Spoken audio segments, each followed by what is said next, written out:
Good day, learners. Today, you are going to learn about the English 8, Quarter 1, Module 1. This module is designed and written with you in mind to help you master the skills that you can use in many different learning situations. The varied activities presented in this lesson cater to your diverse vocabulary levels so that you will have a great time learning.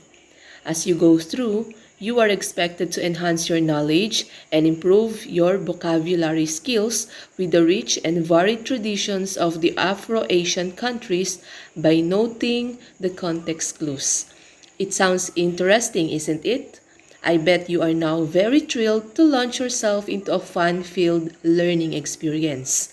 The most essential learning competency covered in this module is to determine the meaning of words and expressions that reflect the local culture by noting the context clues. And we have here the objectives. As learner of this module, you are expected to first, identify the meaning of words through context clues. Next, give examples of the different types of context clues. Next, express appreciation to local culture. And lastly, write a paragraph using one or more types of context clues. What I know. In your journey as a learner, have you heard of the expression context clues? The activity that follows will serve as a pretest to determine your knowledge about it. Your whole new adventure starts here. All you have to do is to choose the meaning of the underlined words using context clues. Number 1. All medical practitioners, including the Army and police forces, are our frontliners in this pandemic. Thus, they lead in fighting against the COVID-19 disease. The underlined words are frontliners. So you will choose your answer here, whether it is A. Followers, B. Leaders, C. Observers, or D. Participants.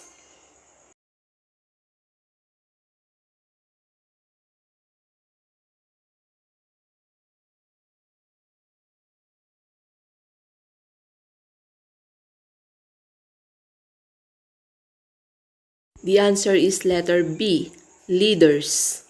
Number 2. The COVID-19, like Spanish influenza, is a virus that strictly requires home quarantine and physical distancing. The underlined word is COVID-19. Is it A. Curse, B. Disaster, C. Disease, or D. Plague?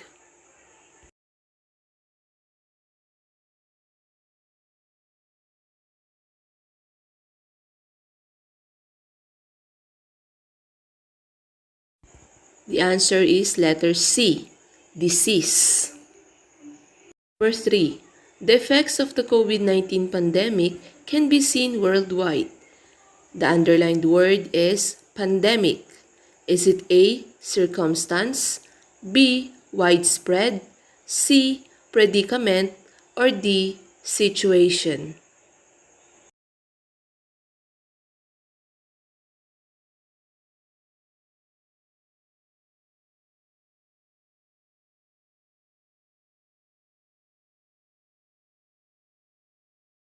The answer is letter B, widespread.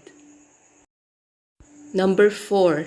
According to the President, until a vaccine is available, face-to-face conduct of classes is not allowed. The underlined word is vaccine. So what is it? Is it A. Cure, B. Immunization, C. Medicine, or D. Vitamin?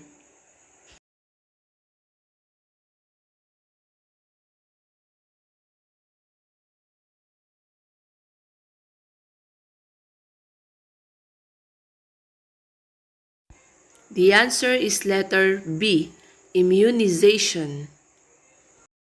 Number 5. The conventional conduct of classes in schools is suspended due to COVID-19 pandemic. Thus, for the meantime, this will be substituted with other learning modalities. The underlined word is conventional? Is it A. Common, B. Conservative, C. Modern, or D. Seasonal?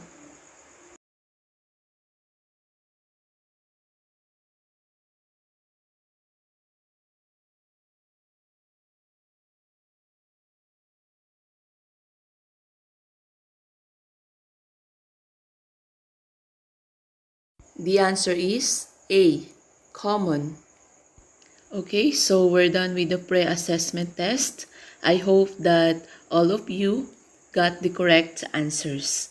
So this time, you will study the sentences that will be flashed on your screen. You have to take note of the underlined words and try to give their meanings. First, we have, as a writer, Dr. Jose Rizal used several pseudonyms so as not to reveal his real identity. So the underlined word is pseudonyms. Okay, so can you give me the meaning of this word? Alright, so the meaning of the pseudonyms here in the sentence is pen name. The phrase not to reveal help you to identify the real meaning of the pseudonyms, which is the pen name. Next sentence to study is this. We should always be prudent in what we say so as not to hurt the feelings of others. The underlined word is prudent. So what do you think is the meaning of the underlined word? Alright, so the meaning of prudent in the sentence is careful. I'm sorry for the typographical error here, but the correct spelling of careful is just a single L. Okay, so the phrase not to hurt help you to easily identify the meaning of prudent. Alright, so aside from using the dictionary, another way of learning the meaning of an unfamiliar word is through noting context clues. Are you familiar with it? So what are context clues? Context clues, according to our slides here, are words that appear in sentences to help understand the meanings of difficult words. And these context clues has many types. First one is by definition. The unfamiliar word is defined in a sentence. For example, we have here, a treasure hunter is a person who searches for treasures from sunken ships and ancient tombs to obtain valuable relics and artifacts. So the underlined words are treasure hunter. And the treasure hunter is being defined in this sentence, which means when we say treasure hunter, this is a person who searches for treasures. And this definition enable us to easily know the meaning of the words treasure hunter. So that's how the definition used for context clues. Next, we have by synonym. It is a similar word that is placed in the same sentence to know the meaning of the unfamiliar word. For example, it is common for Filipinos to feel compassion or pity for the suffering of their fellow men. And the synonym of compassion is already presented in the sentence, which is pity. So we use the synonym for us to easily identify the meaning of the unfamiliar word. And the synonymous word or the similar word should also be presented in the sentence, just like what we have here in our example.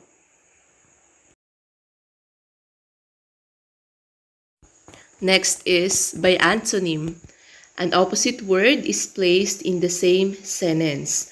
For example, among the siblings of thin body structure, Isabel is the only one who is portly. The antonym of portly is thin. So just like what we have in the synonym, the opposite word or the antonym of the underlined word or the unfamiliar word should also be presented in the sentence for us to easily identify its meaning rather. In this case, it should be placed by antonym. Okay? So, the other word for portly is big body structure or maybe fat or chubby. Another one is by comparison.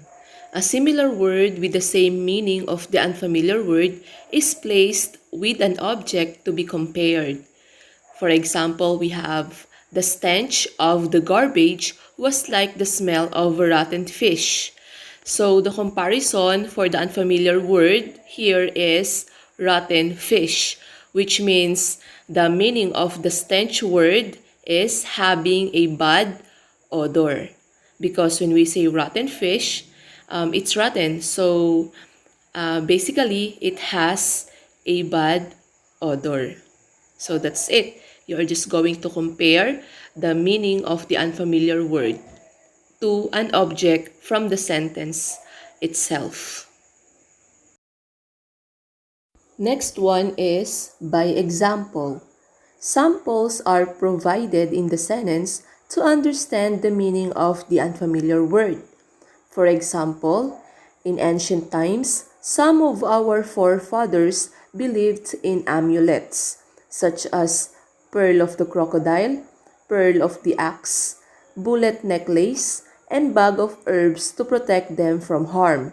So the example that we have here to know the meaning of the underlined word or the unfamiliar word amulets are pearl of the crocodile, pearl of the axe, bullet necklace, and bag of herbs. So by this example, we can now say or we can conclude that the meaning of amulets is somehow like lucky charms, right? Because just like what we have here from the examples, these things were used by our ancestors or our forefathers as their lucky charms. So when we say amulets, this has something to do with the things that bring good luck. Next is by explanation. A description is given to understand the meaning of the unfamiliar word. So, in this time, the description will be given. Okay, for example, Matthew had few infractions of the house rules that he should have done as part of his responsibilities. And the explanation that we have here for infractions is house rules that he should have done. So when we say infractions, these are the rules and regulations that Matthew should follow. So in this example, the infractions has been described from the sentence itself, which means Matthew wasn't able to follow the rules or didn't able to do his part for his responsibilities. Next is by cause-effect. The meaning of the difficult word depends on the cause-effect relationship of other words as expressed in the sentence. For example, since only a few followed the wearing of face mask, it was made mandatory by the government. So the cause of this action of the government is only a few followed the wearing of face mask. So we can say that the meaning of the unfamiliar word, which is mandatory, is that it should be followed because it causes, the cause of it is because some of the people didn't follow the rules or the health protocols. So when we say mandatory, it is an obligation. It should be followed. Next is by list or series of clues. To understand the meaning of the unknown word, it is included in a series of words given in a sentence. For example, we have, after the program, The rubbish left were souvenir programs, flyers, leaflets, plastic bottles, and food wrappings. So the list that we have here is it has souvenir programs, flyers, leaflets, plastic bottles, and food wrappings. And the underlined word or the unfamiliar word is rubbish. So by this list or series of clues that we have here, we can say that the meaning of rubbish is a trash. It is trash or garbage. And last but not the least, by inference. To understand the meaning of the unknown word, one has to make a guess based on the description given in the sentence. So this time, we are going to guess what's the meaning of the unknown word. And we will just base on the description that is given in the sentence. For example, we have, when one shows belligerence, harsh words, disruptive actions, and offensive behaviors can be observed. So the unknown word or the unfamiliar word here is belligerence. So the description for it are harsh words, disruptive actions, and offensive behavior. So we can say that when we say belligerence, this has something to do with bad traits, okay, or being disrespectful rather. And another meaning for belligerence is being aggressive to the point that you forgot to show respect to others. And that's it. Those are the types of context clues. Before we proceed to your activities, let's have some exercises first to test if you really understand our lesson. Okay, so all you have to do is choose the meaning of the underlined words using context clues. So aside from choosing the meaning of it, you will also identify the types of context clues that was used in the sentence. So let's start. Number 1, we should keep ourselves healthy by always washing our hands, eating nutritious foods, taking vitamins, exercising regularly, and drinking plenty of water. So the choices are A. Clean, B. Fresh, C. Safe, and D. Strong. What do you think is the meaning of the underlined word, and what is the type of context clues that we used here?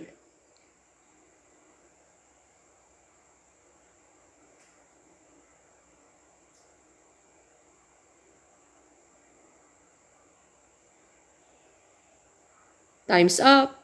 The answer is D. Strong. And the type of context clue is by example. The examples are always washing our hands, eating nutritious foods, taking vitamins, exercising regularly, and drinking plenty of water. Number 2, online and modular classes are some of the modalities that the Department of Education will offer for this school year to avoid hampering the education of learners. Choices: A. Continuing, B. Delaying, C. Frustrating, or D. Resuming.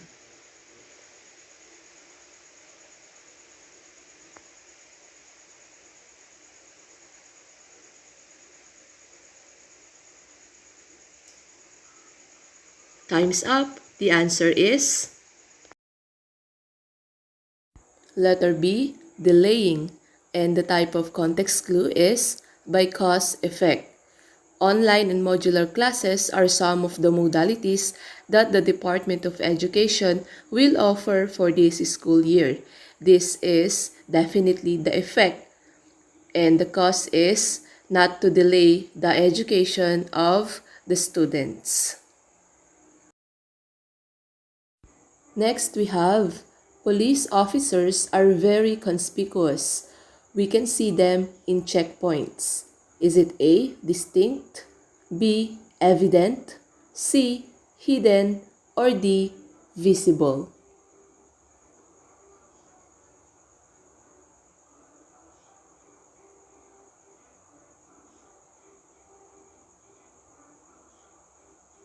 Time's up. The answer is letter D, visible, and the type of context clue is by synonyms. We can see them in checkpoints. The clue is the word see. Number 4, serenity. A state of being calm is one of the important traits that a person should possess, especially during difficult and stressful times. A. Anxiety. B. Confusion. C. Imagination. Or D. Tranquility.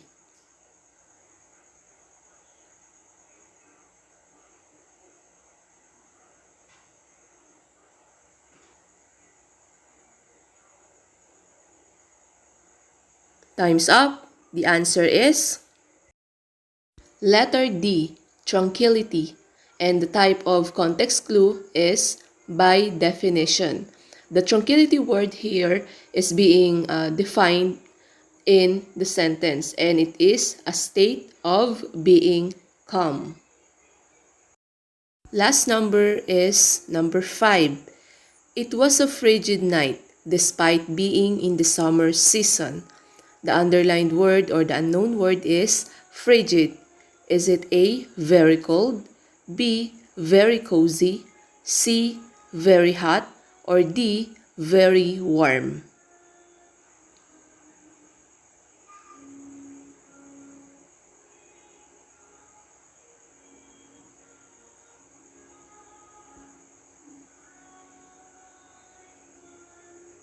Time's up. The answer is letter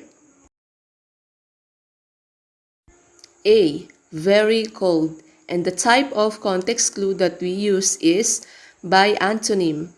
And the clue words or phrase is despite being in the summer season, which means the opposite word of very cold is the summer season. Alright, so I think you are all ready for our activity. So for your activity in this module, these are the things that you need to answer.